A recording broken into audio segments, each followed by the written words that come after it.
ঠিক আছে।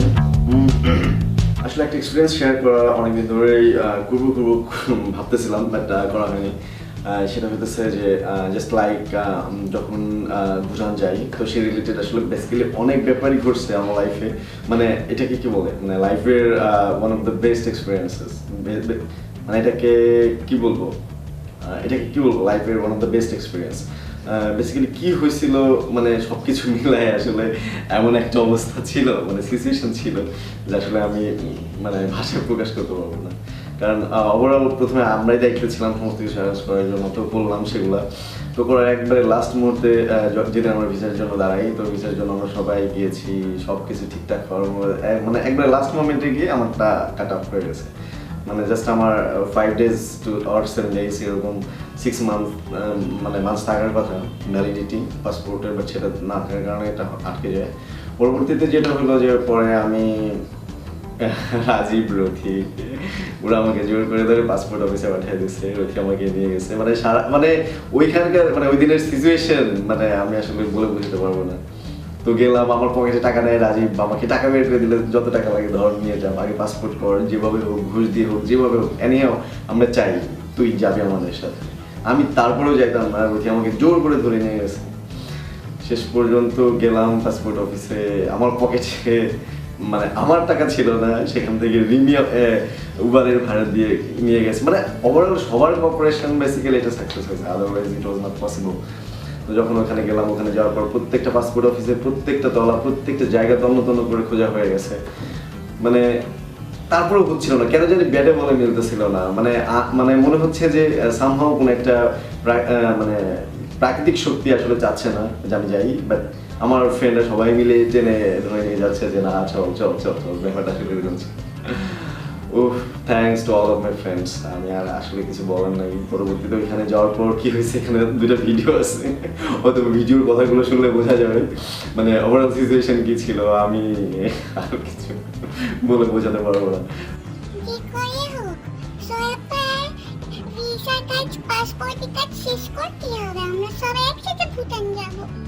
ওকে লাইফে যে যে কয়েকটা ভয়াবহ প্যারা খাইছি, আজকে হচ্ছে তার মধ্যে একটা দিন। এবং এই প্যারাটাদের পিছনের যে প্রধান কারণ, এই যে আমার পাশে যিনি বসে আছেন, যিনি ভদ্র এই মহিলা। আমি কোনো প্যারাই দিচ্ছি না, আমি যেটা অ্যাকচুয়ালি হওয়া উচিত সেটাই করতেছি। এখন যদি ভ্যাক আছে প্যারা মনে হয়, প্যারাই খাচ্ছ, প্যারা খাওয়া ভালো তো। এবং আমি তাকে বললাম যে তুমি কেন ইনসিস্ট করতেছো, সে বলে এটা ইনসিস্ট না, এটা অর্ডার করে আমি ফোর্স করে ওকে ইনসিস্ট করি না, ওকে দরকার হলে কিডন্যাপ করে তুলে নিয়ে যাবো। তো ওই ইমিগ্রেশন ব্যাপারটা, ট্রানজিট ভিসার ব্যাপারটা আমার হাতে নিয়ে আমি তুললে নিয়ে যেতাম কখন, এইসব কাজকে আমি জন্য বসে থাকতাম। এবং এর জন্য সবচেয়ে বেশি প্যারা খাইতেছে যে এই পাশে যে মেয়েটাকে দেখা যাচ্ছে, শান্ত শিষ্ট, একটু না সে শুধু শুধু শুধু শুধু দৌড়াদৌড়ি করতেছে আমাদের সাথে। এইসব বাচ্চারা কথা বন্ধ করো। হ্যাঁ, আর এতে কী হলো, যেমন আমরা শিখলাম যে 180 days লাগবে, চাইলে 6 মাস নয়, এই জানুয়ারি থেকে জুন পর্যন্ত 6 মাস এগুলো ভুল যেতে হবে। ভিসার জন্য আসতে গেলে 180 দিন কাউন্ট করে আসতে হবে।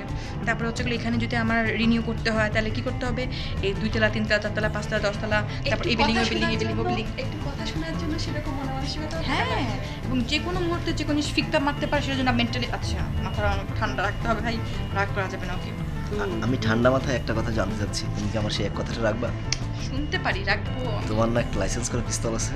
কার? তোমার তোমার না থাকলেও আঙ্কেলের তো আছে, আমার একটা দিবা? আমার বাবার নাই, আমার বাবা থাকলে আমার আমি বাবারই বাড়িতে আমি বাম পাশে শুট করবো, ওই যে ঠিক আছে তুমি দিও দিও হল, পাখি মারা নিজ মানুষ না। ঠিক আছে, তাহলে আমি নাকের মধ্যে দিয়ে গুলি করবো। সুসাইড করা গুনাহ, মহাপাপ, তুমি এটা করবা? সি, ছেলে নাস্তিক হয়ে যাচ্ছে, কিচ্ছু বলার নাই, ধর্মজ্ঞান নাই।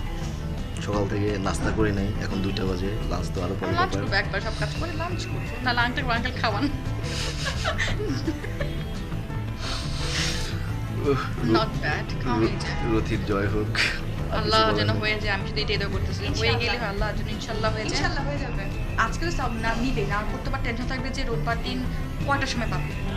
আমি আঙ্কেলের পায়ে দেবো, তোকে আঙ্কেল প্লিজ প্লিজ আঙ্কেল, আমি আপনার পায়ে দেবো প্লিজ। রুম থেকে বেরিয়ে হবো না। রুম লক করে বলবো, দিবি না তুই আমাকে? দিবি না? দিয়ে দিবি না? থ্যাঙ্কস গড, আল্লাহ আমাকে ধৈর্য দাও, আর কিছু বলার নেই। তবে হ্যাঁ, I am really proud of my friends. মানে সব কিছু মিলায় তুহিন অফিসে ওইখান থেকে ফোন দিচ্ছে রাজীবরে, রাজীব তুই যেমনি হোক ম্যানেজ কর।